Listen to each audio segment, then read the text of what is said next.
The long reign of Pope Adrian I was defined by his close alliance with Charlemagne, which led to the creation and defense of the Papal States.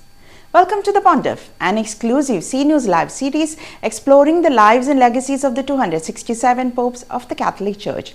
Join us as we take a visual journey through history from St. Peter to the present day.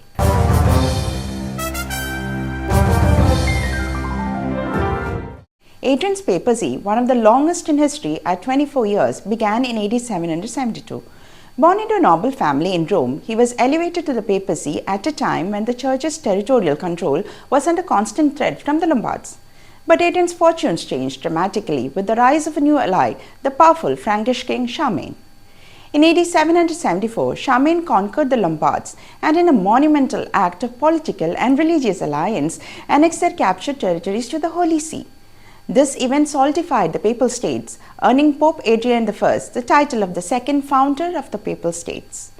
This partnership, cemented by 3 visits from Charlemagne to Rome, was commemorated on a coin issued in the Frankish king's name.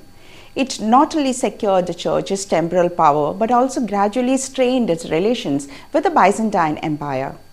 Adrian's reign also witnessed a pivotal moment in Christian theology, the Second Council of Nicaea in AD 787. At this council, the doctrine of iconoclasm, which opposed the use of religious images, was declared a heresy. The council affirmed the veneration of images, a decision fully supported by the Pope.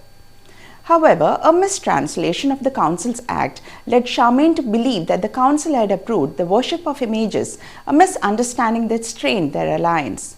Beyond politics and theology, Adrian used the peaceful era to focus on the growth of the church and the city of Rome itself.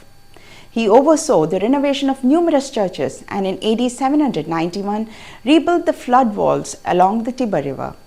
He also restored Rome's ancient water supply system and devoted resources to caring for the poor and supporting monasteries.